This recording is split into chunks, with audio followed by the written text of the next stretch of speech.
I think we've just come on to the streaming services. So let's get the show on the road. Thank you so much for coming, and please ask questions at the Q&A function at the bottom of your screen. Welcome to the Nonprofit Report, your weekly update on nonprofit organizations, issues, and leaders.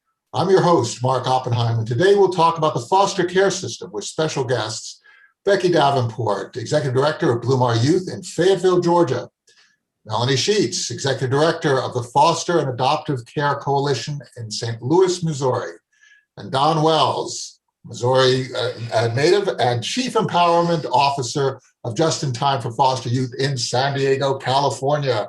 So we have the entire country here covered. Thank you so much for joining us today. It's just wonderful to see you all. And National Foster Care Month begins in just 4 days. So it's a particularly appropriate time to look at the foster care system. We have 400 to 460,000 children. It's almost 500,000 children in the foster care system, aged infant to 21 with an average age of 8 years old. So let's talk about what's working and what's not. And Becky, let's start with you. What can we do going forward, and what have we done to take care of youth who really require the support of adults? You know, for all of our independence and all of our individualism, children need help of adults. Could you talk a little bit about what you're doing in Fayetteville and how you see the problem from your angle? Absolutely. First of all, thank you so much for inviting me to be on the show. This is quite an honor. I know one of the things that we do at Bloom is to keep a child-centric. Everything we do is around the betterment of the child. We've been in the Atlanta metro area, just south of Atlanta, for the last 32 years, and we're a licensed foster care agency. We started out running 2 residential group homes back in the day when that was what we did with children in foster care. But our mission has always continued to be the same, which is to strengthen children in foster care and empower the families who care for them. We have 3 programs to that effect. We have our foster parenting program, where we go out and we recruit, train, and support families to take in therapeutic children, medically fragile foster children, and foster parenting teen girls who are in need of support and a place to live. So we also have a program called the Bloom Closet, which is a free clothing resource for every foster child in the state of Georgia. And that program has been so key to involving the community who can't be foster parents in a very tangible way through the donation of gently used clothing, diapers, baby gear, not gently used diapers, but we have a whole realm of things that we give away for free to foster children, and it's in the setting of this very fun and brightly decorated store. So that's been a great way for our organization to plug the needs of the community and to plug foster children and make that front and center for people in our community. But I think one of the key things is to keep if I'm a child in foster care and we're keeping that child's best interest front and center, the placement of first choice for me as a foster child would be with a relative. If no one is identified in the family unit to take that child, the next best place is someone familiar to that child, say a neighbor or a teacher, and that's what we call fictive kinship in Georgia. And then of course, in the third line, it's the foster home. It's a non-relative placement, but the key to a successful outcome for placing a child into foster home is matching. So that when we find a specific foster family that is matched to that child's individual needs, that family won't be freaked out by those needs, and they'll know how to respond. And they'll respect that child's culture and the way he or she was raised. So there are a couple of themes that emerge here, right? It starts off with the child. Absolutely. It starts off with the child. There's a theme that you mentioned of respect, right? Of basically respecting the foster parents, the young people, right? Yes, Of it's trying to equal the playing field of creating environments that are welcoming, right? yes, to restore their dignity. I think when children are placed into foster care, they lose their sense of identity and they have sort of a less than that comes over them. Their self-esteem is lowered. They have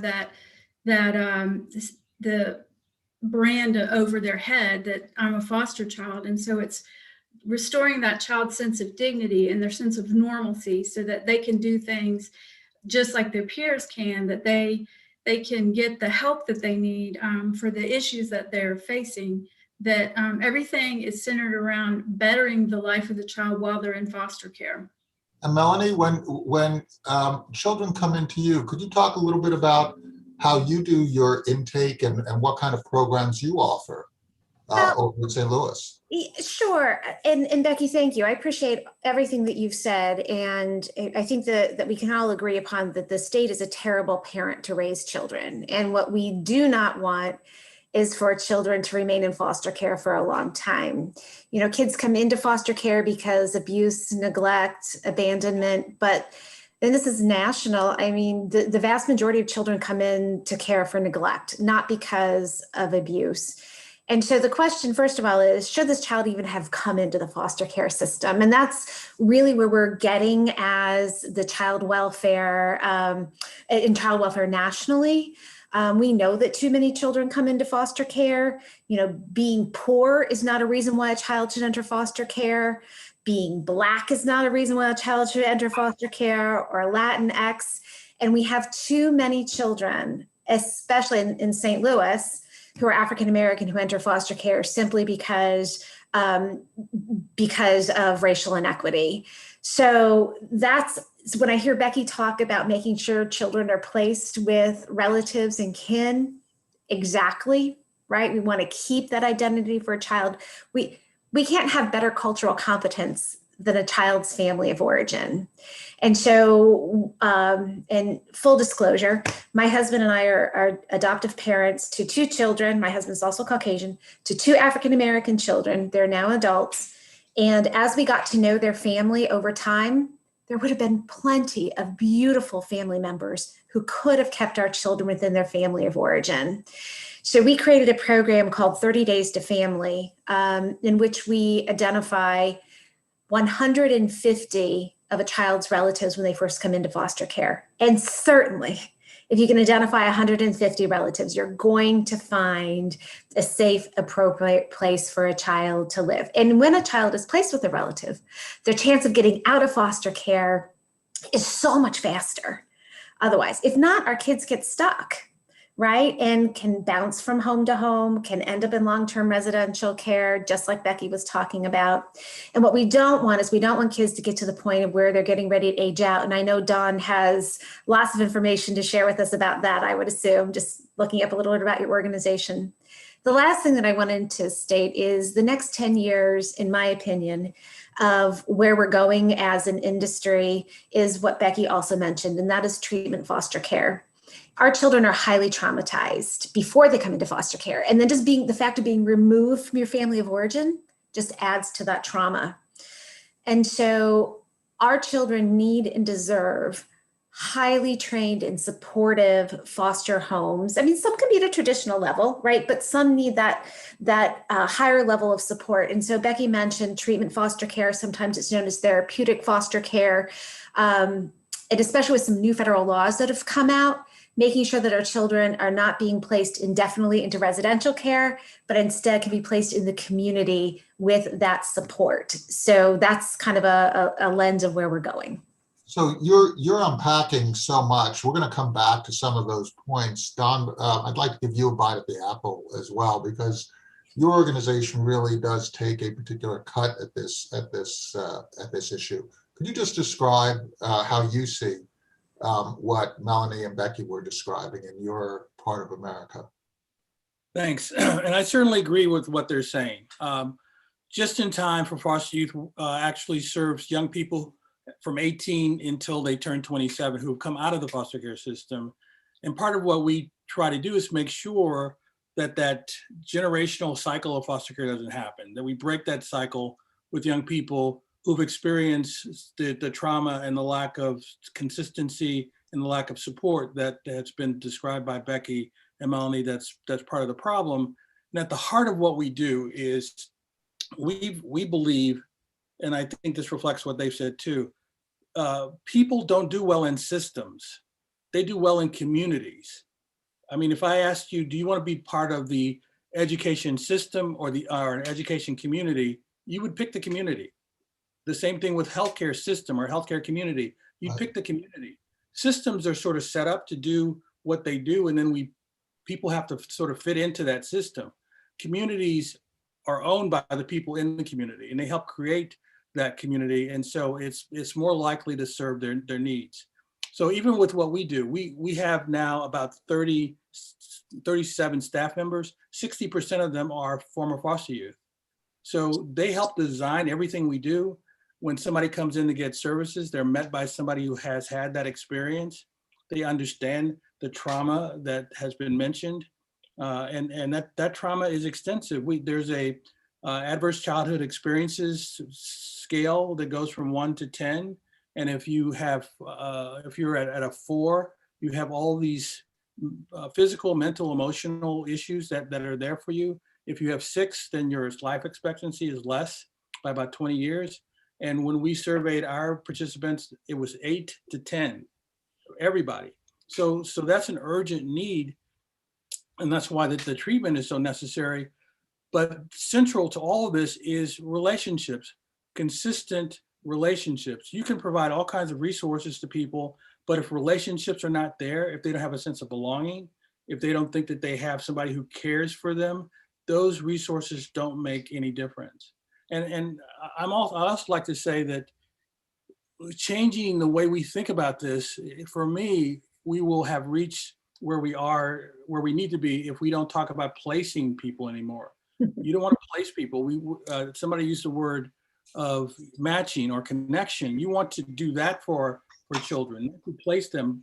And the young people we work with, they always talk about that feeling of being placed. I don't have any say in it. I'm just sort of being put someplace, and I'm put someplace else, and I'm put someplace else. And that's not good for children to feel like they're just being moved around, which is why you do want to try to create that consistency. If somebody's removed from their family, what they're missing then is family. And so you have to make sure that happens either with the family they came from or some other more consistent connection. It strikes me that this idea of listening to the young person, no matter what their age is, and certainly as they get older and they become more capable of describing what they've experienced in the past, and then changing your approach in response to that listening is so embedded in what you're all saying. Can we talk a little bit about this idea of providing these services while keeping children safe and respecting their input? How do you strike that balance? Don, if you could talk a little bit more about that idea of, you've got youth. Safety is so important, particularly dealing with people who are traumatized, who might also be a danger to themselves. How do you ensure that there is safety, there's an adjustment in your program based on input? And how do you make sure that your organization remains vital as times are changing and as the needs of your youth are changing? So for me, the central question is, what is in the best interest of that child in terms of their total well-being? I think that in working with child welfare over the years, safety became like the premier thing, but there's so many other things that are also essential along with safety. You can keep somebody safe by putting them in a box, right?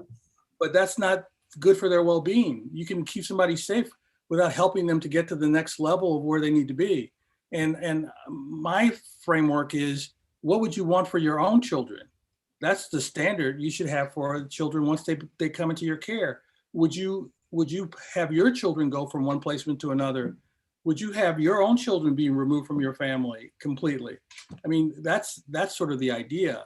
And then you take that sensibility and you do individualize it for that young person. So safety is absolutely a priority, just like the safety of your own children is a priority. But there are other things that need to happen too. And the safety focus as a primary thing almost gets then to be a liability thing, as opposed to what do we need to do so this young person continues to have what they need in order to thrive. So it's a matter of balance in your environment. Do you all talk about these matters on a constant basis so that the issues are surfaced? So I would say that maybe amongst these agencies that happens, and maybe under with a handful of additional agencies. But in reality, when you've got the child protective system that is so overburdened, it's the last thing that is discussed normally. Now, maybe it's different where you all are, but we've got, for the first time in a decade, we've got case managers, and we don't do foster care case management. Okay, it's the state and some other private agencies, but they're back up to 40 cases, and God bless them. And child welfare workers turn an average of every 18 months. They're paid, starting salary here in St. Louis is $32,000 a year, right? And people get into this work to be helpful, but if you literally can't, swim, right? I mean, I don't know how you're supposed to stay above it. So I would say it's the ideal, but not the norm at this point. And I don't know if you two disagree or not, Dawn and Becky. No, I absolutely agree. I think we have these standards, these ideals that we talk about, but in the real world, there is an influx of children with significant therapeutic issues right now that they're coming into the system. There's a shortage of families who know how to deal with their needs, who have been trained how to deal with their needs. And it just creates a worst case scenario where, I know some of these kids get, they're warehoused even. We're not able to find placement for them. We have a system in Georgia, it's probably everywhere, called hoteling, where with these hard to place teenagers, where they've got really specific needs, and it would be wonderful if we had this unlimited list of foster families who were highly trained in all different types of issues. But so what happens is these kids end up going in a hotel with a sitter, and they stay there and they languish. Their needs aren't getting met. They're basically just biding time until they can find an appropriate placement. So, I mean, it's definitely, the system is overwhelmed, just like you said, Melanie, and it's, I know there've been great strides the past 5 years with Families First and different scenarios that are on the right track, but with the influx of just the really, I don't know about y'all, but you guys, but it's the numbers of children coming that are being referred to our agency with significant psychiatric behavioral issues. We haven't seen, I've been with this organization for 17 years. We have not seen this before. It's just like a microcosm of what's going on in the world, the drug abuse, violence, the breakdown of the family unit, and inequities that are happening as well. So how do we make it better? I mean, this is something that I've seen these cycles go for the last decades, right? There are upticks, and then sometimes things get a little bit better, but then there are upticks again. And it seems that if we're going to make the system better, we have to be functioning in a different way. Becky, you mentioned, and Melanie, you mentioned, and I'm sure Don, you don't disagree, that when you're fighting a fire, it's very difficult to plan the architecture to ensure that buildings don't burn. Right? At that point, there's a fire going on. And so we have an overwhelmed system. Is there a solution to this? Because we have a whole bunch of nonprofits struggling all across the country. And I can go to any town in America and I can hear the exact same stories. So this is throughout the country. This is not a urban or rural issue or a red state or a blue state issue or a coastal versus inland issue. This is everywhere. How do we fix this? Because this is our future, right, Don?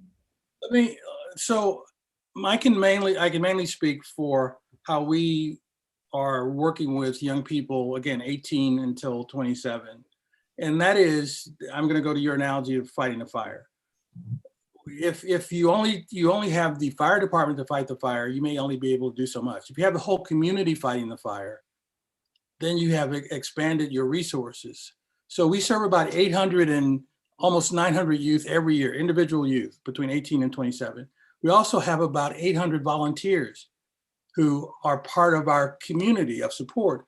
We could not possibly do individualized services and give that sort of sense of belonging if we have a staff of 40 to 800 people. But with those volunteers who become a consistent part of their support network, who recruit other people to also be part of that support network, suddenly we have this whole community that is working on this, not just our organization. And I think that is really the key, is that, and I know there might be some disagreements about this, but we have so professionalized support that only the people who have some sort of degree can be there and be part of that support.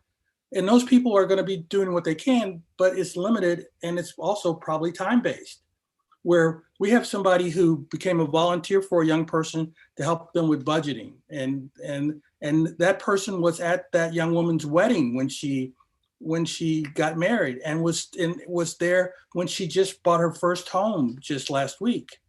So that person is part of her family going forward. And he has also connected her with other people to be supported in other ways. So it's broadening the base and getting everyone involved, right? It being involved ourselves. We just finished a poll in which we asked first how many people who are attending, and it's a select group, had contact with the foster care system. And 79% of attendees on Zoom did. And then we completed a second poll: does the foster care system help or harm? 13% said help and the system works as it should, but 71% said it helps but does not work as it should. And the remaining 17% felt that it actually creates harm. So let me say one other thing about that, and I think this gets back to something that's been mentioned before. So the foster care system was designed to be a temporary thing, not something that people were in for 16 and 18 years. right. So if it was temporary, it would maybe be working as it should. It wasn't designed to do what it's supposed to be doing now. And so there's no way it can work because it wasn't designed to work that way. It wasn't designed for long term. So you have to start from the beginning and say, what do we want to design? And going back to that old analogy of there's, children in the river, you have to both jump in and do what you can for those children. And you do also have to go back and see why they're in the water in the first place and help create stronger communities. And I think that's what we would all agree on, so that it doesn't happen in the first place. And then you want to help them it in so it doesn't recur. Don, Becky, let's make Melanie the head of state in the United States. So Melanie, you're the president, you're going to have Senate and the Congress. You can pass anything, right? You can bring the left side and the right side of your brain together and negotiate and come up with something. What do we do? What do we do in America? Well, let me build on something that Don said in talking about those informal supports, right, Don? So we call them like in our world, the formal supports and the informal supports. And formal supports go away when money goes away. So you're doing that with your young people, which is beautiful. And we do that with our kinship families, right? So we're not just, I always give like, grandma works for Boeing, 6 grandkids come live with her tomorrow, but she can retire in 9 months. How do we make sure that she gets there, right? And so we're infusing those informal supports. Who's going to bring lasagna over? Who's going to take the kids to church on Wednesday? When the little one gets expelled from school, because he does every other week, who's going to go pick up that grandkid, right? So infusing those informal supports and really giving the power back to the individual and making sure that we're not telling them how they have to redefine their entire lives, but that we're listening. So we're coming back to that theme. But how, and Don, I vote for you because, figuring out why the kids are getting in the river in the first place is really the first place to start, in my opinion. And that is, we know any Casey family has a program called Family to Family. And in St. Louis City in 2002, there were nearly 3,000 children in foster care. When Annie Casey's Family to Family came in and said, no, we're going to divert kids from entering foster care who shouldn't be here, that number dropped to 589. So the first step is to stop ripping babies away from their families who shouldn't be ripped away from their families. And if we can do that, I mean, we could make change immediately, but we are a system that is set up in racism and classism. So it's going to take a while to change that, unfortunately. So we have three different ideas so far. One is the recourse to community, right? Volunteerism, creating this group. It's not a government idea. It's really a community idea. How do we take care of people in our community? The second idea is the whole idea of let's do the upfront work to prevent people entering into foster care and also keeping that experience as short as possible. And the third piece is really one of trying to deploy resources in a way that has the greatest impact in a child-centered sense. So meeting the child where their needs are, providing wraparound support and counseling and those kinds of things that you raised, Becky. Becky, if you were going to take over from Melanie now has passed the torch and you're going to be the person who makes the decisions for this country, would there be other changes that you would make to the system? I think so. I think that, and this is back in 2018, there was a law that was passed, the Families First Prevention Services Act, which I know y'all are all familiar with, but it would be providing more wraparound services to the birth family, to parenting classes, drug abuse classes, just different things that we can do as a community to support those families and give them the tools and the resources that they need to keep those children in the home. So your whole idea is that you're actually providing a whole range of counseling to the various players here in order to ameliorate this dislocation? Yes, counseling would be one of the services I would offer. There would be a whole spectrum of services, actually. I think also we could do more to promote equity with families that have housing issues, that don't have food, clothing, make that a priority, as well as helping with just counseling, parenting classes. And then also there's a large majority of children who come into foster care come in because of drug abuse, parental drug abuse. So more resources towards that effort, I think, would be a huge help to keeping kids out of the system in the first place. We're going to continue with Melanie, and Dom, we're going to give you the last word since we're running out of time. I'd like to chat a little bit more about the whole idea of the foster care system being a symptom of inequity, which you raised, Melanie. To what extent is the effect on children a downstream effect of poverty and trauma within community and so on? Because it seems to me that if you go with the thesis that children being thrown into foster care is a downstream effect, then to stop that, you actually have to deal with some upstream causes.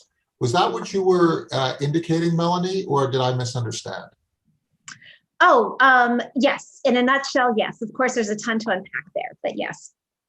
So if children are sort of the people who suffer from those upstream causes, what do you think the upstream actions that we could take that would reduce the amount of neglect and other impacts that cause kids to end up in foster care? What do you think those big actions that could be taken in a place like St. Louis, Missouri? So the number one thing is making sure that children are not brought into foster care just because a family is poor. And that happens all the time. So it's really a matter of attacking poverty in that case? Neighborhood? If you've got a 24-year-old Caucasian woman right out of school, well-meaning, and she's doing an investigation and it's in an area of St. Louis that maybe where there's poverty and there's violence and it's largely African American, I don't really think that that family is going to get necessarily a good look. I think there'll be a lot of assumptions, a lot of implicit bias. One of the things that's been tried in New York, and I'd love to see it, is called blind entry. And that is where you have the situation of a child potentially coming into care, but all identifying information is redacted. And it's amazing that the turnaround that they've been able to make in New York. So that would just be an example of making sure that we've got bias removed from the system.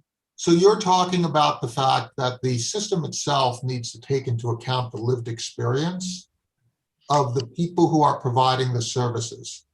Yes, and I mean, there's just like so many things, you know, we could talk about this for days, but just the fact that we're finally talking about how our system is not fair is a start, because we weren't even talking about that until really the murder of Mr. Floyd. So cultural competency is really needs to be embedded as if it is as strong a competency as finance competencies or casework competencies. There are cultural competencies that, if they are not embedded into these organizations, can result in really poor impacts for children. I guess that's your point, right? And in other states, it's, you know, Native American children who are overrepresented in the population, or Latinx children who are overrepresented. So definitely all of our minority communities pay the price for our system that is not set up in an equitable manner. And Don, if you were going to make one ask of America, of all of us, what would that ask be? Well, again, the way things are set up right now is you have the system over here, and then you have the community over there, and the system is acting on the community. It's not that there's a community and the system is serving within that community to meet its needs. So I think it really goes back to the community approach. I also just wanted to say that I described those adverse childhood experiences that the children are having. Their parents had those same adverse childhood experiences probably. And it makes no sense to say that we're willing to support these children for 18 years outside their family, but we don't give the same resources to the family that we would give for 18 years so that that family can have what they need. And then you stop the whole thing from happening in the first place. We are reluctant to give services to families who need them because for some reason, you know, that's socialism or whatever people say. But on the back end, we create this whole progression of negative impacts that costs so much more if you're just worried about costs. It costs so much more than if you had just gone in the front end. And we like to talk about it just in time, what it costs for somebody to be in prison once they don't get the support they need and they go into the criminal justice system for years versus giving somebody 100th of that same cost on the front end so that it doesn't happen in the first place. So I would ask America to look at this from a standpoint of community, writ large and small, and how can we act as a community to solve our problems? If we acted more on the front end, we would reduce all kinds of social problems that we have by treating families with compassion and helping to be supportive of them so they can be environments where people can thrive. I think the two things that I've taken from the input that you've all provided to us is that this whole idea that there's a front end issue that is causing this manifestation, that children are the victims of our inability to deal with that front end issue. I think that is such a powerful, powerful point. And it was expressed by you, Becky, by you, Melanie, by you, Don, in so many different ways. I think it's something that we all should really give some thought to. And the other piece is this whole idea of cultural competence. And cultural competence really comes down, it's not a matter of any one thing, race, religion, poverty, but it is the idea of being centered in the child's experience, right? and trying to understand how do you create, to the extent that we all can do that, how do we create a parental caring, the kind of caring that we have in our nuclear families, but for children who need that. And thinking about relatives, your point, Becky, in terms of trying to pair people with their relatives, and your point, Melanie, and yours, Don, the whole idea of trying to really respond to children as if they were our own as a society. It's just so important. Thank you so much for helping us to understand just a little bit more about your services around the country. Becky Davenport, Executive Director of Blue Mar Youth in Fayetteville, Georgia. Melanie Scheetz, Executive Director of the Foster and Adoptive Care Coalition in St. Louis, Missouri, and Don Wells, Chief Empowerment Officer of Just in Time for Youth in San Diego. You've really given us a great view of the nation. Thank you all attendees for coming in and for sharing your questions and for your response to the polls. And on Thursday, we'll be talking about food insecurity and food waste in the United States. So please come again. Thank you for guests for your wisdom.